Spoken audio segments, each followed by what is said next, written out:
Los que traigan su Biblia, les pido que la abran en la primera carta del apóstol Pedro, capítulo 1, versículo 13 al versículo 17.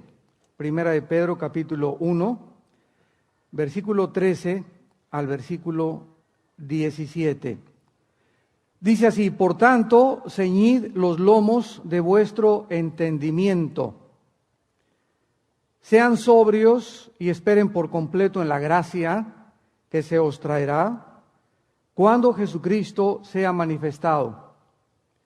Como hijos obedientes, no os conforméis a los deseos que antes teníais, estando en vuestra ignorancia, sino como aquel que os llamó es santo, sed también vosotros santos en toda vuestra manera de vivir. Porque escrito está: sed santos, porque yo soy santo. Y si invocáis por Padre a aquel que sin acepción de personas juzga según la obra de cada uno, conducíos en temor. En esta noche quiero hablar a ustedes sobre uno de los temas y una de las doctrinas más importantes de la Biblia: el temor de Dios.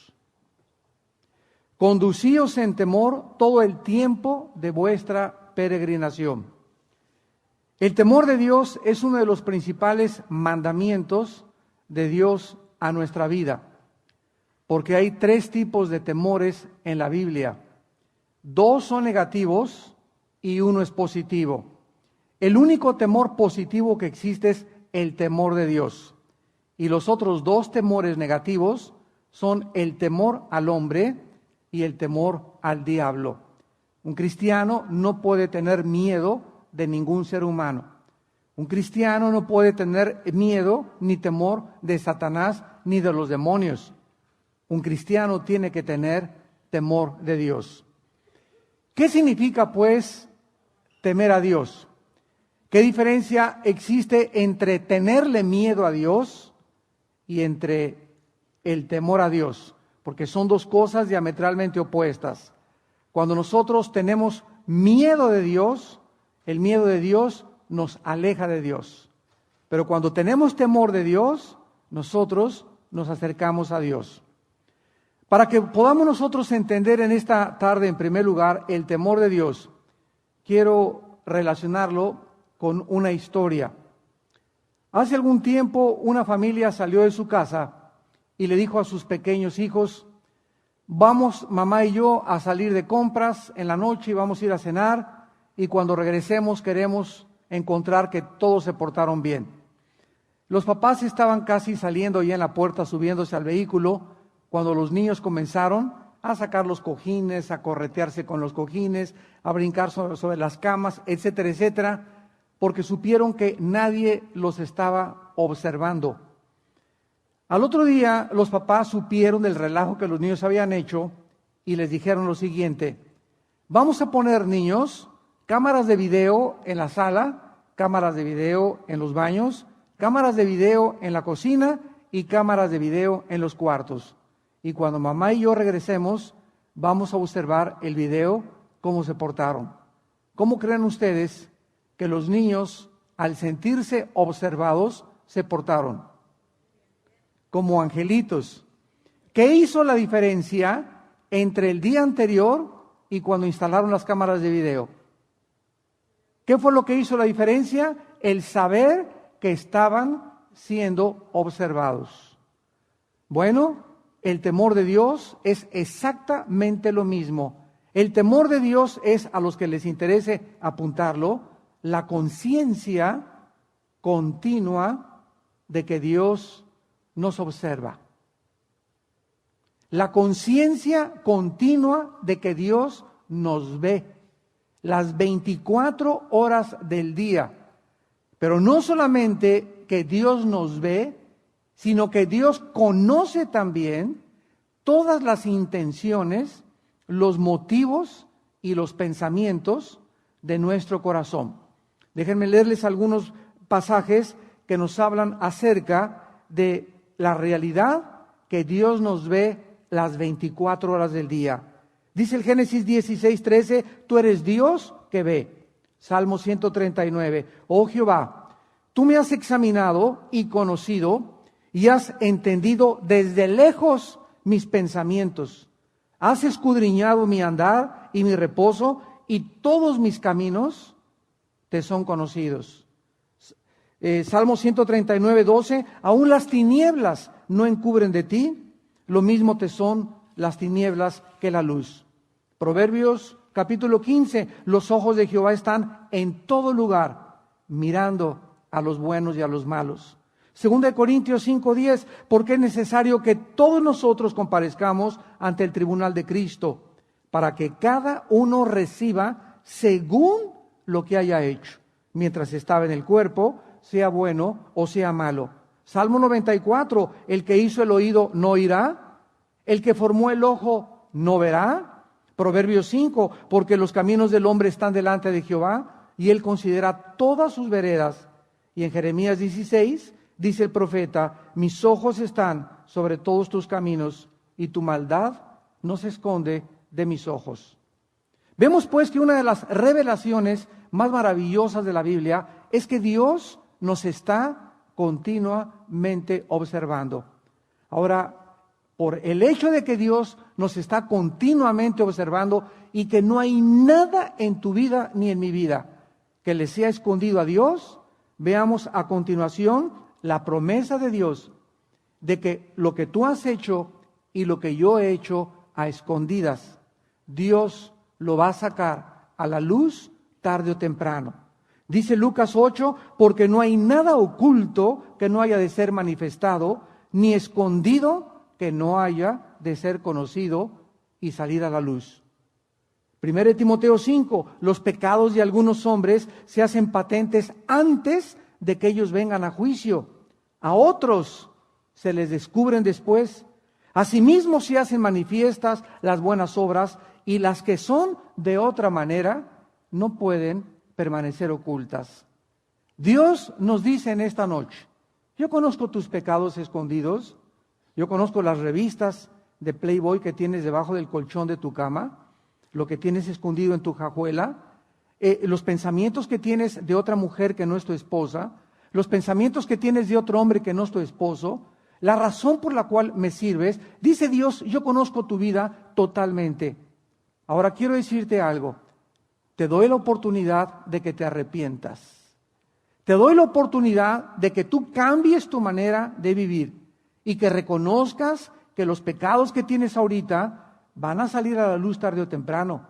Y te doy la oportunidad que te arrepientas, porque si no te arrepientes, yo me encargo de que tu vida escondida algún día sacara el esqueleto de tu closet. Entonces, Dios nos dice que si confesamos nuestros pecados, Él es fiel y justo para perdonarnos. Pero Dios no puede dejar que ningún hijo, ninguna hija de Él viva una vida doble. Que vivas una vida escondida. Que tengas una vida delante de tus amigos de tu trabajo y otra cara en la iglesia. Otra cara en la escuela, otra cara en las reuniones públicas. Tenemos que ser como somos las 24 horas del día ante toda la gente. ¿De qué manera la realidad de que estas verdades están siendo expuestas en este momento en tu corazón debería cambiar tu vida diaria? Al saber que Dios te observa y que Dios va a sacar a la luz lo que tú tienes escondido, ¿qué pensamientos deberías de comenzar ya a cambiar? ¿Qué palabras deberías de dejar de hablar? ¿Qué actos o qué obras deberías de comenzar a dejar de hacer? ¿Qué actitudes debes comenzar de corregir? ¿Qué motivos o qué pensamientos debemos de purificar a través de la confesión de nuestro pecado? ¿Qué revistas o qué películas o qué programas de televisión deberías ya dejar de ver? ¿Por qué es tan importante, en tercer lugar, el temor de Dios? En primer lugar, el temor de Dios es importante porque no existe el temor de Dios en el mundo en que vivimos. La actitud de los gobiernos, la actitud de los medios de comunicación, de los artistas, de los hombres de negocios, de los deportistas, de los cantantes, de los maestros, de los educadores, demuestran que en sus vidas no tienen el temor de Dios. Porque si tuvieran el temor de Dios, no harían lo que hacen todos los días. En el libro de Romanos, capítulo 3, Dios nos ofrece una radiografía del ser humano. Muchas personas llegan al doctor sintiéndose muy sanos y de repente el doctor toma unos rayos X de tus pulmones y te los presenta y te dice: usted tiene cáncer del pulmón. Doctor, pero yo me siento increíblemente bien. Mire, yo no sé cómo se sienta usted, pero los rayos X no mienten. Usted tiene cáncer. De la misma manera, Dios en Romanos capítulo 3, versículo 10 en adelante, nos presenta nuestra radiografía. Y muchos chocan contra esta revelación divina, diciendo: es que yo no soy así. Y Dios te dice: esta es realmente tu vida interior sin mi Hijo Jesucristo. Miren lo que dice Dios acerca del ser humano. No hay justo ni aún uno. No hay quien busque a Dios, no hay quien entienda. Todos se desviaron, a unas se hicieron inútiles.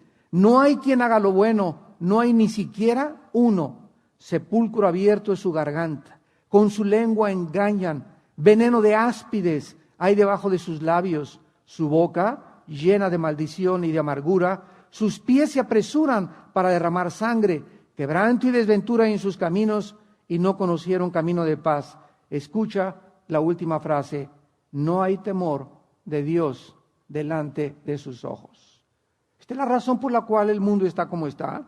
Esta es la razón por la cual hay tantos abortos. Hace 4 días acabo de regresar de España, y España tiene el índice más alto de consumo de cocaína de Europa, el índice más alto de abortos de Europa, el índice más alto de maltrato a la mujer y del machismo en Europa, el índice más alto y el más bajo, de cristianos. Hay más cristianos en Egipto que son musulmanes que en España. ¿Y de qué nos habla esto, verdad? De que no hay temor de Dios.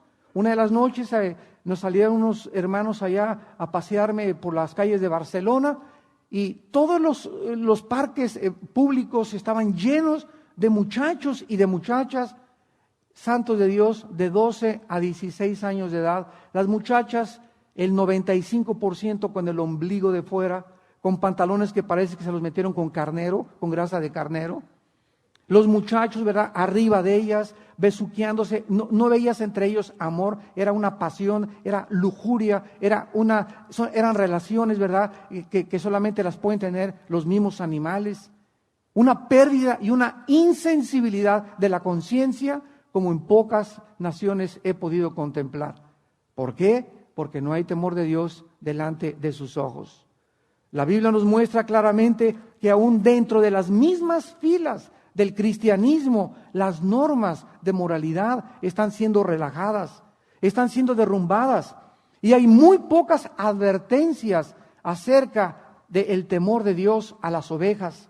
Nuestro concepto de Dios ha sido alterado generalmente por una enseñanza falsa acerca de un evangelio light, de una presentación de las demandas de Dios tan ligeras que ya vivimos un cristianismo a la marucha, un cristianismo instantáneo. Uno de los factores que han contribuido a esta tragedia dentro de las mismas iglesias es que ya no se predica el temor de Dios, ya no se predica acerca de la ira venidera, acerca de los juicios de Dios y acerca del infierno. Ahora los cristianos quieren llegar a las iglesias y ser tratados en un auditorio lindo, y qué bueno que hay unos auditorios lindos, pero si no hay un aire acondicionado y una buena silla y no te tratan bien, ya no regresas y vas a una iglesia donde te hablen del amor, dulcecito y de mielecita, porque no te gustan que te digan lo que Dios demanda de tu vida, que tienes que tener el temor de Dios en tu corazón. Vemos nosotros algunas bendiciones cuando las personas comienzan a temer a Dios. Dicen en Proverbios 1:7, la primera bendición cuando tememos a Dios, el principio de la sabiduría es el temor de Dios. ¿Qué significa la sabiduría? Bueno, cuando nosotros pensamos acerca de un hombre sabio, siempre lo clasificamos y decimos Alberto Einstein, Hopkins, el sabio físico matemático de Inglaterra actualmente, Aristóteles fue un hombre cultísimo, el que le dieron el premio Nobel de Medicina o de Literatura. Para nosotros esos son los hombres sabios. ¿Quiénes son los sabios de acuerdo al mundo? Los que tienen mucho conocimiento sobre alguna materia académica.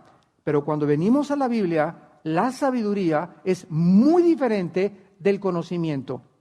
La Biblia nos dice que cuando una persona conoce la Biblia y conoce de Romanos y conoce de Noé y conoce las historias, etcétera, etcétera, es una persona que tiene conocimiento. Pero no es hasta que tú practicas el conocimiento que te comienzas a convertir en una persona sabia. ¿Qué cosa puede ser la sabiduría? Es el conocimiento aplicado, guiado por el Espíritu Santo. Una persona sabia es una persona que sabe cómo aplicar el conocimiento. Un ejemplo, maridos, Romanos 5:22, amen a sus mujeres. Yo aquí lo tengo en la cabeza, voy a mi casa, no soy caballero con ella, no tengo consideraciones con mi esposa, no la amo sacrificialmente, pero en la iglesia soy diácono, o a lo mejor hasta pastor puedo ser, pero yo no trato a mi esposa como Dios me está diciendo. Entonces yo tengo el conocimiento de que debo amar a mi esposa, pero como yo no practico el amor a mi esposa, cuando viene un problema con los hijos, no tengo la sabiduría para aconsejarlos. Cuando tengo una oveja, no tengo la sabiduría para decirle cómo debe tratar su matrimonio, o si debe divorciarse, o si no debe divorciarse, o por qué no debe divorciarse. Y cuando viene un problema con un político, o cuando la gente demanda de nosotros respuestas, los cristianos no tienen respuestas. ¿Por qué? Porque hay falta de sabiduría en el pueblo de Dios. ¿Por qué? Porque no practicamos lo que conocemos. La sabiduría es el principio del temor de Dios. O sea, para que tú comiences a ser sabio, a tener el conocimiento para poder educar a tus hijos, para ser esposo, para poder llevar bien tu negocio, para llevar un negocio se necesita sabiduría, para invertir, para administrar, qué casa debo de comprar, cuánto debo de gastar, cuánto no debemos de gastar. Para todo necesitamos sabiduría. No la tienes porque no tienes el temor de Dios, porque el temor de Dios es el principio de la sabiduría. ¿Cuántas muchachas se casan con cualquier pelado? ¿Por qué se casan con cualquier, como decía mi abuelita, roto quinto patiero? Simplemente porque no tenían temor de Dios. Ya antes del matrimonio comenzaron a fornicar con su novio, porque ya es normal.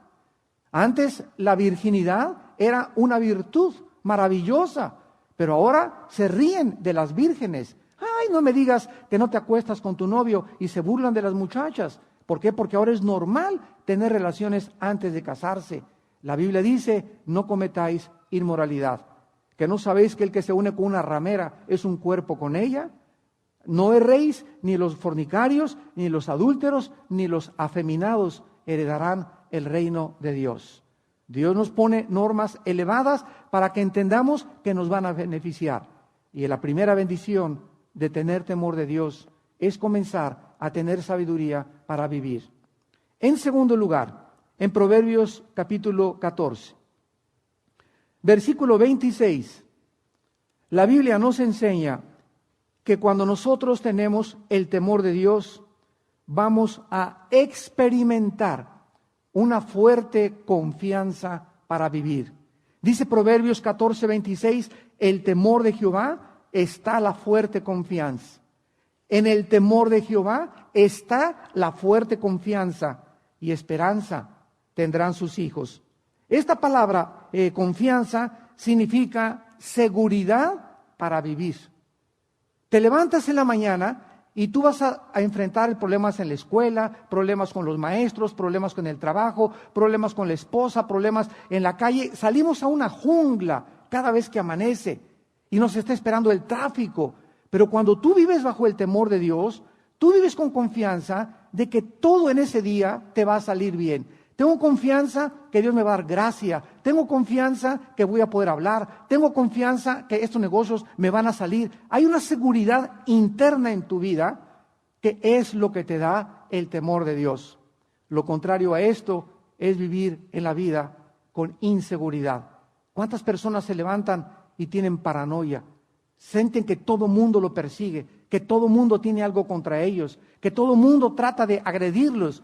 y no tienes ni seguridad y estás lleno de coraje dentro de tu corazón, lleno de ira dentro de tu corazón. Traes un enojo continuo, te enojas en el tráfico, le tocas el claxon, le gritas a tu esposa, le gritas a tus hijos.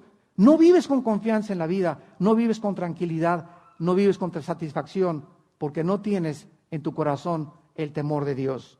Dice Proverbios 28:1, el justo está confiado como un león, huye el impío sin que nadie lo persiga. ¿Por qué? Porque no hay el temor de Dios. En tercer lugar, dice el Salmo 25, versículo 14. Salmo 25, versículo 14. La comunión íntima de Jehová es con los que le temen, y a ellos dará a conocer su pacto. En tercer lugar, el temor de Dios nos da la bendición de poder conocer los secretos de Dios. ¿Cuántos de ustedes se preguntan, si Dios es bueno y misericordioso, ¿por qué permite los tsunamis que se hayan llevado al 65% de los niños que murieron en el tsunami en Indonesia?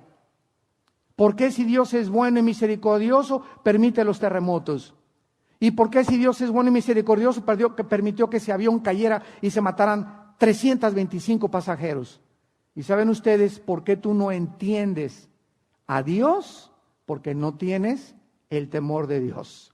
Cuando comienzas a tener el temor de Dios, comienzas a comprender no solamente las obras de Dios, comienzas a entender los caminos de Dios. Déjame explicarte. Todos nosotros nos tenemos que morir algún día, ¿sí o no? Dice la Biblia en Hebreos 9:27, está establecido a los hombres que mueran una sola vez. Pero a nosotros no nos gusta morirnos amontonados. Entonces, si alguien se muere en un terremoto y les cae y se mueren 500 personas, lo consideramos una tragedia. Si se cae un avión con 50 personas, es una tragedia. Bueno, vamos a pensarlo de una forma más realista. Todas esas personas se tenían que morir algún día. ¿Cierto o no? Bueno, y qué dichosos los que se mueren en un terremoto, un avionazo. No sufrieron más que 30 segundos, 45 segundos. Los que murieron en el tsunami ahogados sufrieron 30 segundos. Dice que cuando te ahogas, pierdes el sentido, se te llenan los pulmones de agua y en un minuto estás en la presencia de Dios o en el infierno. Pero a nosotros no nos gusta morirnos amontonados, ni todos juntos, porque cuando nos morimos juntos se le considera una tragedia. Entonces, esto es la forma en la que nosotros pensamos cuando no comprendemos a Dios. Por ejemplo, en el tsunami de Indonesia murieron el 65% de los niños. ¡Qué tragedia! El 65% de los niños. Y no nos ponemos a pensar que todos esos niños, es una bendición que se hayan muerto en ese momento. Porque Jesucristo dijo, dejad que los niños se acerquen a mí, porque de ellos es el reino de los cielos. ¿Y cuántos de esos niños que se murieron, si no se hubieran muerto, hubieran crecido y se hubieran ido al infierno? Pero eso no lo pensamos, porque consideramos una tragedia el que se mueran amontonados o que se muera demasiado gente junta. ¿Por qué no lo entiendes? Porque no tienes el temor de Dios. ¿Cuántos cristianos, hermano, enséñame la predestinación? Y quiero saber si es cierto que Dios a unos los designó para que se fueran al infierno y otros al cielo. Antes de contestarte, ¿existe el temor de Dios en tu corazón? Porque ¿de qué le sirve la sabiduría al necio no teniendo entendimiento? Entonces yo te puedo explicar muchas cosas de la Biblia que tú quisieras saber, pero aunque yo te las explique, no las vas a entender, porque necesitas antes tener el temor de Dios. Viene un niño de 3 años, oiga, ¿cómo nacen los niños? Mira, niño, aunque te explicara cómo nacen los niños, no me lo vas a entender. Oiga, maestro, tengo 5 años de edad, ¿qué cosas son los logaritmos y el cálculo diferencial en matemáticas? Mira, niño, vas a tener que comprender primero aritmética, sumas, cuadrados, raíz cuadrada, después ecuaciones, logaritmos, álgebra, y después vas a enterar hasta física cuántica. Pero antes tú tienes que entender que tienes que desarrollar tu cerebro e ir aprendiendo poco a poco, y así es la palabra de Dios. Una vez me habló una viejita a la 1 de la mañana, son expertas en hablar esa hora y despertar a los pastores. Oiga, señor pastor, quisiera preguntarle a usted acerca de los platillos voladores del libro de Ezequiel capítulo 1. Le dije, ¿de qué me está usted hablando? ¿Cuáles platillos voladores? Pues ahí habla de platillos voladores.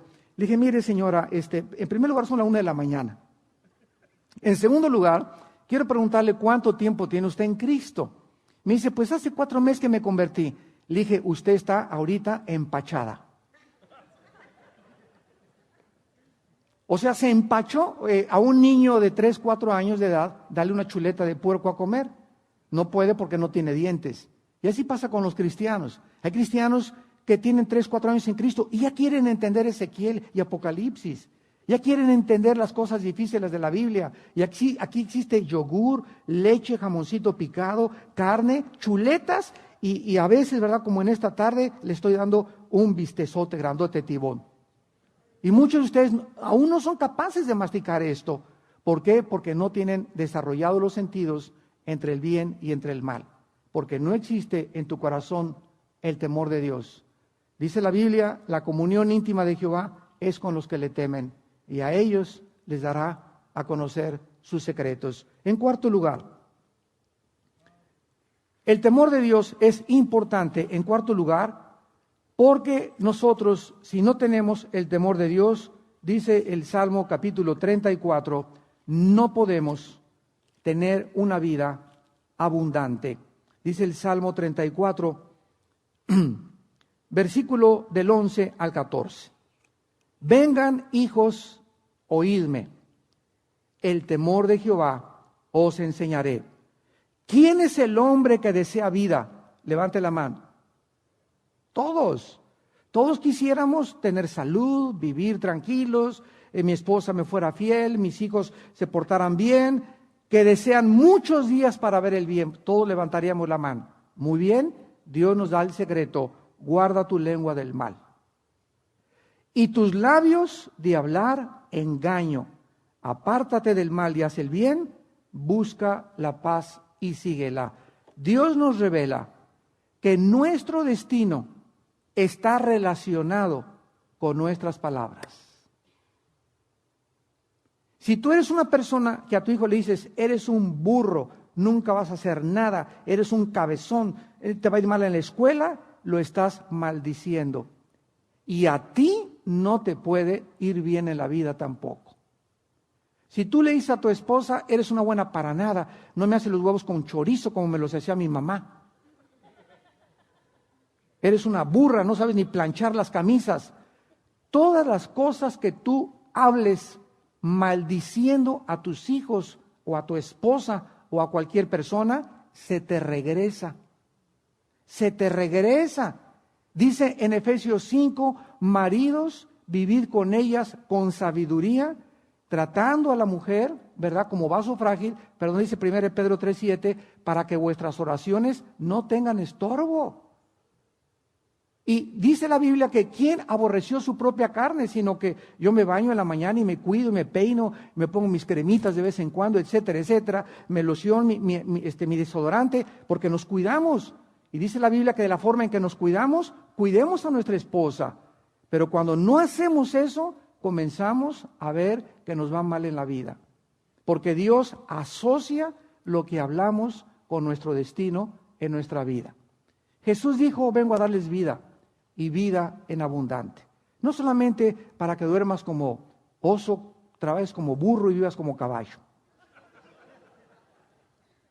Porque la gente sin Cristo es exactamente como vive. Le dije a una persona, un hombre de empresas, ¿usted para qué vive? Para comer. ¿Y para qué come? Para trabajar. ¿Y para qué trabaja? Para comer. Y es el ciclo, ¿verdad? Le dije, usted, un burro, un oso y un caballo no tienen diferencia. Usted es exactamente como los animales. Eso es todo. Usted vive nada más para trabajar y trabajar para comer y para hacer dinero. Y cuando se muera, ¿qué cosa? Nació de las tinieblas, vivió en tinieblas y va a regresar a las tinieblas. Y no, su vida nunca tuvo sentido ni propósito. Llegó a ser presidente de la República, llegó a ser empresario, llegó a ser deportista. ¿Y todo de qué? La gloria del hombre es como la hierba del campo, que amanece en la mañana y se desvanece en la tarde. ¿De qué te sirvió el dinero que ganaste, los premios, la estatua que te hagan, las condecoraciones y los premios que te dieron, si después de tu vida perdiste tu alma? Jesús lo dijo con estas palabras, ¿de qué le sirve al hombre ganar el mundo si pierde su alma? La vida, damas y caballeros, es mucho más que trabajar, que estudiar. Eso es bueno porque lo tenemos que hacer, pero hay un propósito más importante por el cual tú estás vivo en esta tarde y por el cual Dios te permitió venir a escuchar esta conferencia, que tú conozcas a Dios. Esta es la vida eterna, Juan 17:3, que te conozcan a ti, al único Dios verdadero, y a Jesucristo, a quien tú has enviado. Ahora veamos las consecuencias de no temer a Dios.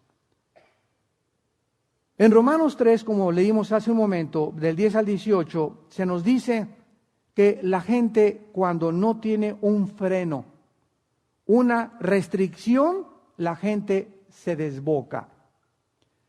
La primera consecuencia de no tener temor a Dios es que no vas a tener ningún freno en tu vida para hacer el mal.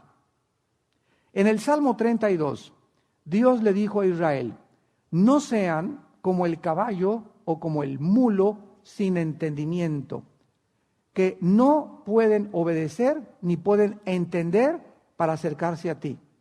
Hace muchos años, a mí me gustaba mucho la charrería, y durante mi juventud practiqué mucho la charrería. Me encantaba andar el 5 de mayo en la batalla de Puebla aniversario, ahí en mi caballo en los desfiles, y en Coahuila y en Monterrey, etcétera, etcétera, apialar y colear a las vacas, etcétera, etcétera. Y aprendí a darle la rienda a lo que se llama la charrería a los caballos. Y a los caballos se les pone un freno en la boca, que es un fierro con un puente, y se les mete aquí. Y cuando le jalas la rienda al caballo, ese puente se les encaja en el paladar. El caballo, al sentir el dolor en el paladar, se frena. Si el caballo le pudieras decir: oye, Pinto, párate, no habría necesidad de aplicarle dolor. Pero el caballo asocia el dolor con la obediencia. Y si no siente el dolor, no te obedece. Dios dice en el Salmo 32, no sean ustedes como los caballos o como los mulos.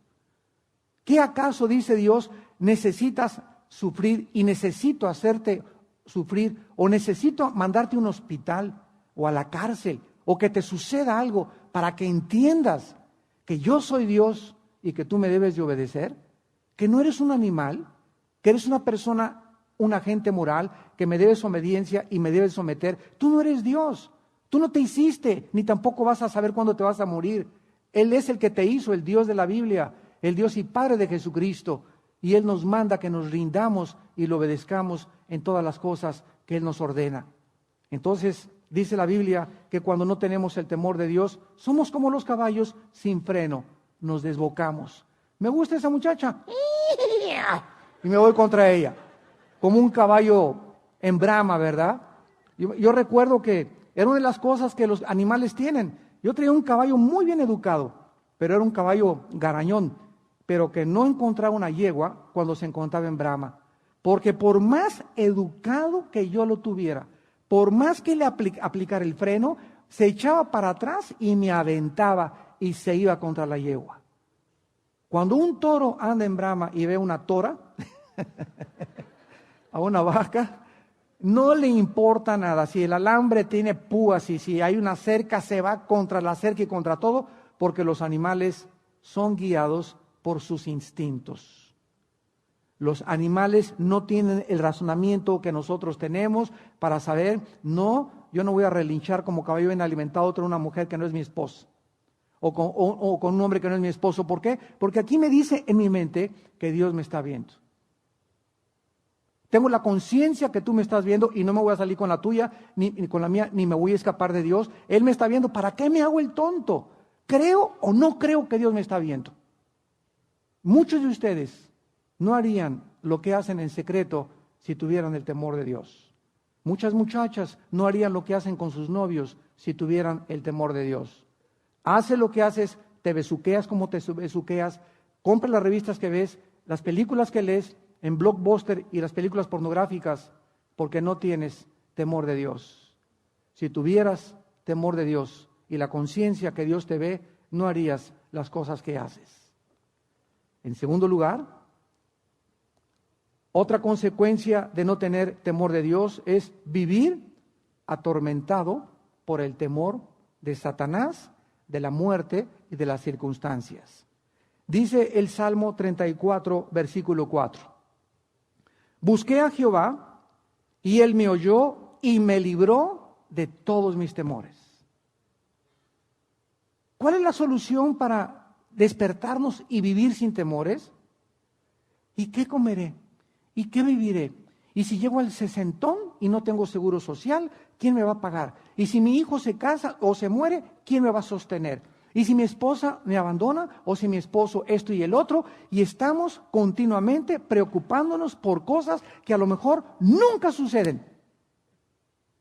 La palabra preocuparse significa, el prefijo pre significa antes, significa ocuparme antes. Entonces, una persona que se preocupa demasiado es una persona que está ocupando antes de tiempo de algo que tal vez nunca suceda. Cristo andaba caminando un día con los discípulos y oyó que Pedro le dijo a Santiago, posiblemente, ¿trajeron tortas? Y en la noche habrá un Holiday Inn por ahí, 5 estrellas o express donde podamos hospedarnos. ¿Dónde vamos a dormir con el maestro? Y mañana para desayunar, ¿qué vamos a tener?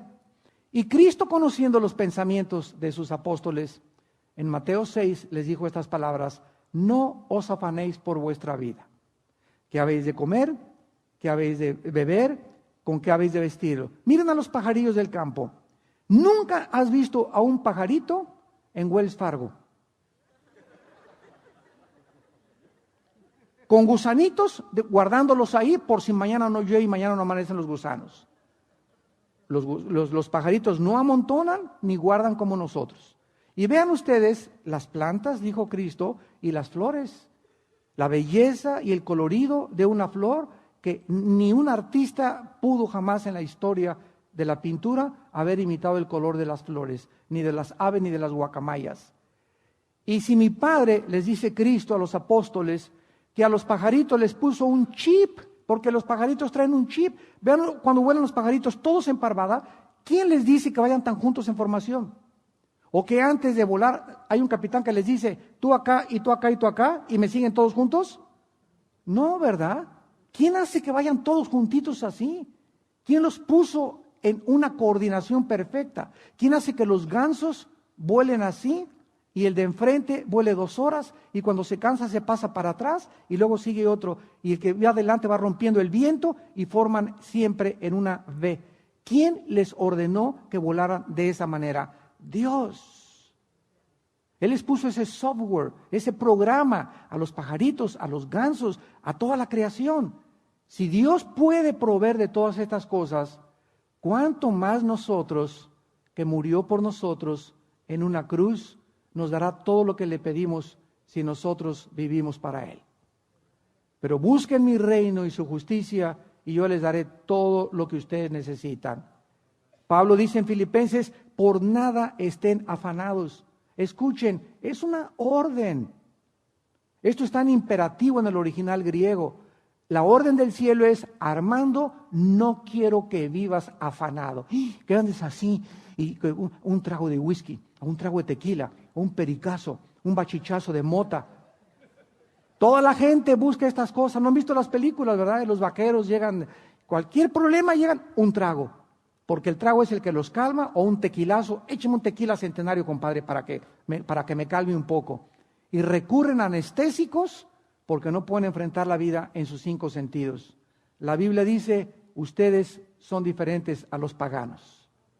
No vivan afanados por nada. No debe haber nada absolutamente en mi vida que me robe la paz interior. Si no sean conocidas vuestras peticiones, con oración, ruego y súplica, y la paz de Dios que sobrepasa todo entendimiento, guardará mis pensamientos y mi corazón en Cristo Jesús. Esta es la promesa que Dios nos hace. En el momento en que mi hija no llega, ya son las 11 de la noche, y ahí está la señora para acá y como leona y para acá. Hermana, vas a hacer un surco ahí en la alfombra de tu casa. Además, vas a comenzar a enfermarte. Y además, tu preocupación y tu ansiedad no va a hacer que tu hija regrese. Y mi esposo no regresa. Cálmese, tranquilina, quina, pupolina.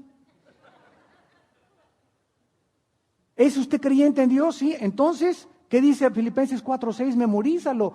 Sean conocidas vuestras peticiones con toda oración. Híncate.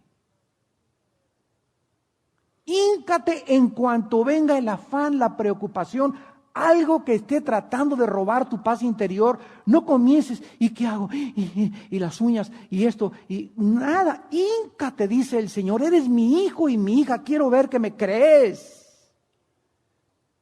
Híncate, sean conocidas en ruego y oración y súplica. Cuando Dios ve que caes de rodillas, Padre Santo, yo no puedo tener control de mi hija, ni control de mi esposo, ni control de mi novio, ni de mi novia. Yo quiero descansar en ti, Señor.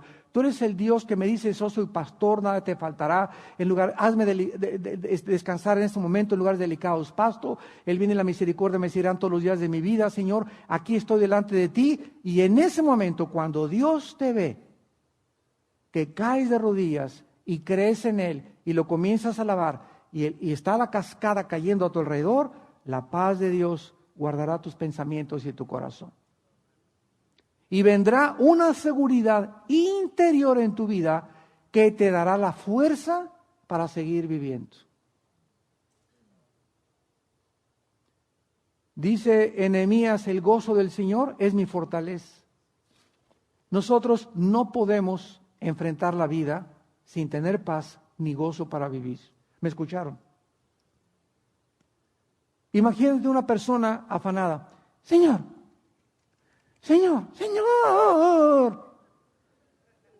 el Espíritu Santo se va a asomar y te va a decir, cállese.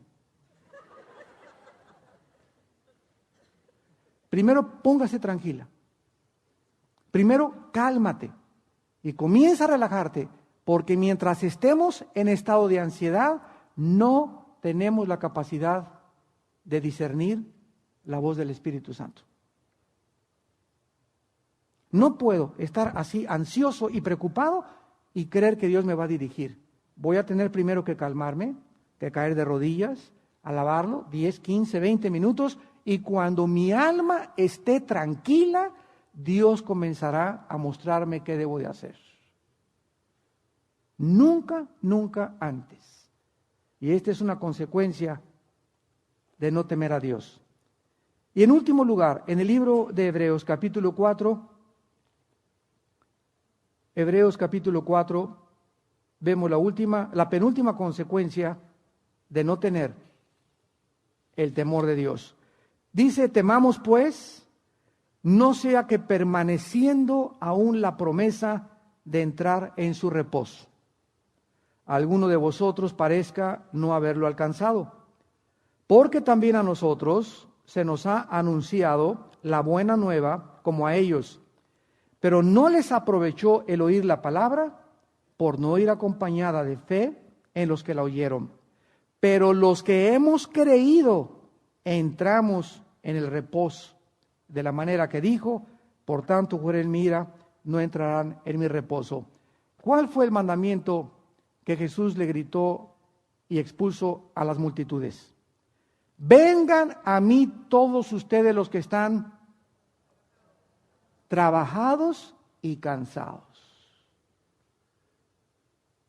Casi todos nosotros, antes de venir a Jesús, estábamos hartos, cansados del matrimonio, si fue un infierno tu matrimonio, cansados del trabajo, cansados que no tiene sentido, desilusionados. La iglesia es un hospital con puros expandilleros, ex homosexuales, ex borrachos, parranderos y jugadores. Aquí en la iglesia hay de todos, y el que no hacía nada era trapecista. Todos venimos lastimados a la iglesia. Todos teníamos problemas de niños, unos violados de niños, otras de jóvenes, otro abandonado, otro hasta en el basurero te recogieron, etcétera, etcétera. Todos venimos lastimados a la cruz. Y Jesucristo vino precisamente a predicar buenas noticias a los cautivos, a los oprimidos por las circunstancias de la vida. Y Él nos promete que si nosotros venimos a Él, vamos a comenzar a descansar. Porque venimos con una mochila de pecados, o cuando llegamos a la cruz, Y cuando llegamos a la cruz, ¿qué hicimos? Le dimos la mochila de pecados, mis pecados, me dice, ya no los tengo que cargar yo, te los dejo a ti, y se quedaron colgados en la cruz. Y ahora me voy ligerito, ya no tengo que cargar la culpa ni la conciencia de mis pecados que me atormentaban y me causaban temor, porque Él los llevó en mi lugar en la cruz del Calvario. Y esto es precisamente lo que es el mensaje de la salvación. Vengan a mí y yo los haré descansar. Muy bien, bueno, ya somos cristianos, ya le dejamos los pecados a Cristo y ahora tengo que comenzar en mi vida cristiana a seguir todos los días teniendo el temor de Dios para descansar. Dice aquí, temamos. Hebreos 4:1. No sea que permaneciendo la promesa de entrar en su reposo, o sea, todos los días, cuando nos acercamos a Cristo, descansamos.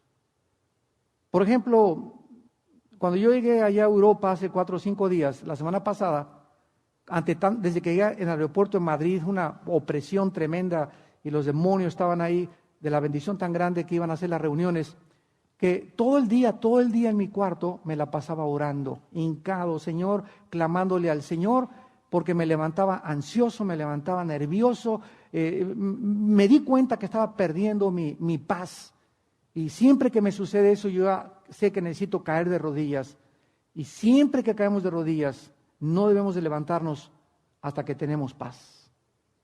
Hasta que verdaderamente sabes que todo está bien, todo está bajo el control de Dios, todo va a salir bien, Dios es bueno, Dios es misericordioso y Dios me va a seguir guiando aún más allá de la muerte. Pero algunos de ustedes, dice el escritor a los Hebreos, parece que no ha descansado todavía. Y cuando nosotros venimos a predicarles a ustedes los domingos, o como en este momento, hay muchos de ustedes ahorita que tienen cara de cocodrilo. Hay muchos cristianos que están así, si era cierto. Y nosotros los vemos desde el púlpito, no les digo cuántos son de ustedes, ¿verdad? Pero dice la Biblia, ¿verdad?, que la lámpara del cuerpo son los ojos. Y por la expresión de tus ojos y de tu cara, se puede notar si tú verdaderamente estás descansado. Una persona en Cristo, ¿verdad?, descansada y con gozo, tiene paz, está tranquilo. Sabes que todo está bajo el control de Dios, que todo está bajo su soberanía divina y que aunque estemos atribulados en todo, no estamos angustiados. Perseguidos, mas no desamparados. Derribados, mas no destruidos. Llevando siempre por todas partes la muerte de Jesús en nuestros cuerpos para que la vida de Jesús se manifieste a través de nuestras vidas. Esta es la vida cristiana, una vida de llegar y descansar en Jesús. Bastantes preocupaciones, bastantes problemas tenemos para vivir todos los días bajo el estrés. En España, el 90% de la gente vive deprimida. Y terminamos con un versículo en el libro de Deuteronomio, capítulo 28. Yo le doy gracias a Dios a todos los que trajeron Biblia. Los que no trajeron Biblia se pueden juntar con un cristiano. Dice en el libro de Deuteronomio, capítulo 28, cuando Dios se despide de la nación de Israel y le hace la última advertencia. Miren ustedes qué tremendo mandamiento y qué tremenda exposición de la psicología del ser humano. Dice Deuteronomio 28, versículos 65 al 67. Y ni aun entre estas naciones descansarás. ¿Qué maldición había por la rebelión y por la desobediencia? No tener descanso. Escucha, ni la planta de tu pie tendrá reposo, pues allí te dará Jehová corazón temeroso y desfallecimiento de ojos y tristeza de alma. ¿No es acaso este el cuadro de la humanidad? Mira a tu compadre, mira a tu vecino, a lo mejor tiene un Mercedes-Benz y tiene bonita casa o lo que tú quieras, pero no duermen, no tienen paz. Y hay una tristeza que consume sus almas porque no tienen la esperanza ni el gozo de la salvación. Y tendrás tu vida como algo que depende de ti. Estarás temeroso de noche y de día y no tendrás seguridad de tu vida. Por la mañana dirás, ¿quién diera que fuera la tarde? Y a la tarde dirás, ¿quién diera que fuera la mañana? Por el miedo de tu corazón con que estarás amedrentado y por lo que verán tus ojos. Esto en la psicología se llama depresión. ¿Cuántas personas que me están escuchando en esta tarde, cuando viene el amanecer, ni siquiera quieres quitar el cojín de tu cabeza?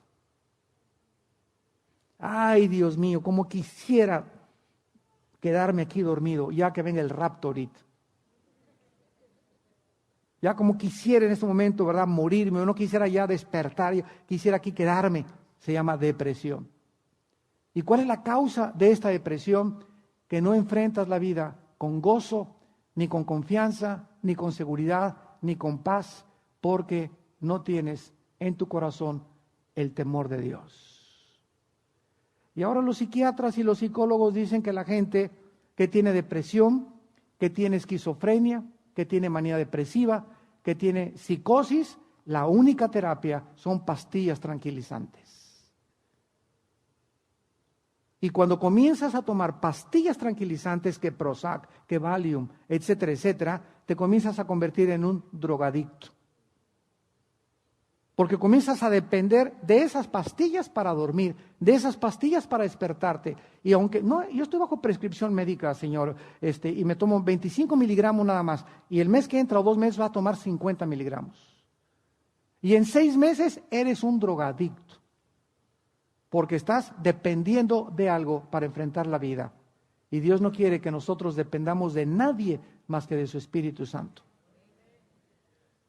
Y dice el versículo 68, y Jehová te hará volver a Egipto en naves por el camino del cual te ha dicho, nunca más volverás, y allí serás vendido a vuestros enemigos por esclavo y esclavas, y no habrá quien os compre, para acabarla de amolar.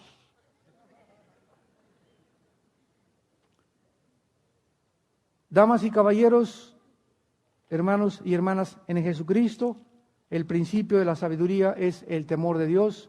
Y en esta tarde, Dios que te ha hablado a través de su palabra, en el amor y la misericordia que Él tiene por cada uno de nosotros, te dice que con su temor vivirás lleno de confianza, lleno de paz, lleno de tranquilidad, porque no se te olvide, Dios no puede ser burlado. Él nos observa, nos conoce, sabe perfectamente bien por qué le sirves, los motivos por los cuales haces lo que haces. Él sabe lo que lees, lo que ves en la televisión, lo que piensas en lo más íntimo de tu ser, porque Él es el Dios ante cuya presencia nuestras vidas están desnudas. Si invocamos por Padre a aquel que sin acepción de personas nos juzga a cada uno en particular, según nuestras obras, conduzcámonos en temor durante todo el tiempo de nuestra peregrinación, porque el precio que se pagó en una cruz no fue el oro y la plata, sino la sangre preciosa de su Hijo Jesucristo. Oremos. Así con tu rostro inclinado en esta tarde, tal vez haya muchos de ustedes que aún no tienen, siendo cristianos, el temor de Dios. Ahora has comprendido que el temor de Dios es la conciencia continua de que las 24 horas del día Dios sabe aún lo que soñamos. Padre, tú eres un Dios que ve. El que hizo los ojos no verá. El que hizo el oído no oirá. Porque los caminos del hombre están delante de Jehová. Y Él conoce todas nuestras veredas, y Él le pagará a cada uno de nosotros según hayamos hecho. Te damos gracias, Señor, porque nos sigues hablando y nos sigues mostrando la importancia de tener temor tuyo en nuestro corazón. Que vivamos con la conciencia de que tú nos ves. Y con esto demostramos que creemos en ti. Porque este temor de que tú nos ves nos va a impedir que nos desboquemos. Que vivamos en las pasiones nada más de nuestro cuerpo y que tengamos un freno, porque no somos animales. Fuimos creados a tu imagen y semejanza Somos agentes morales libres, responsables de nuestros actos. Tal vez en esta tarde hay alguna persona o varias personas que aún no tienen el temor de Dios por no ser cristianos. Y tal vez en esta tarde sea la última vez que Dios te llama para que arregles tus cuentas con Él. El mensaje del Evangelio es que Cristo estaba en la cruz representándonos, no tomándonos en cuenta nuestros pecados. Dios castigó a su Hijo en nuestro lugar. El que no conoció pecado por nosotros se hizo pecado, para que nosotros fuésemos hechos la justicia de Dios en Él. Mas Él herido fue por nuestras rebeliones, molido por nuestros pecados, y el castigo de nuestra paz fue sobre Él. Como una oveja enfrente de sus verdugos, enmudeció y no abrió su boca. Y todo lo hizo porque te ama, porque me ama, y porque quería demostrarte qué horrible es morir en pecado. Dios quiere que tú creas en lo que Él hizo por ti y por mí en la cruz, y que en esta tarde le recibas en tu corazón, que ya no dejes pasar un día más, para que seas salvo de la ira venidera. Las personas que en esta tarde quisieran por primera vez invitar a Jesucristo a su vida, hazlo ahí desde tu lugar, en el silencio de tu alma. Dile estas palabras: Señor mío y Dios mío, te pido perdón por mis pecados. Creo que en la cruz tu Hijo pagó por ellos al derramar su sangre preciosa. Ahora te pido que entres a mi corazón como mi Señor y mi Dios, porque creo que estás vivo y a los 3 días resucitaste de entre los muertos, para traerme la esperanza de volver a vivir junto contigo, si yo deposito mi confianza en tu obra en la cruz, y creo que tú resucitaste y vivo para ti hasta el día de mi muerte. Dame el poder, Señor, de vivir para ti, y que el temor tuyo esté en mi corazón. En el nombre de Jesús. Amén.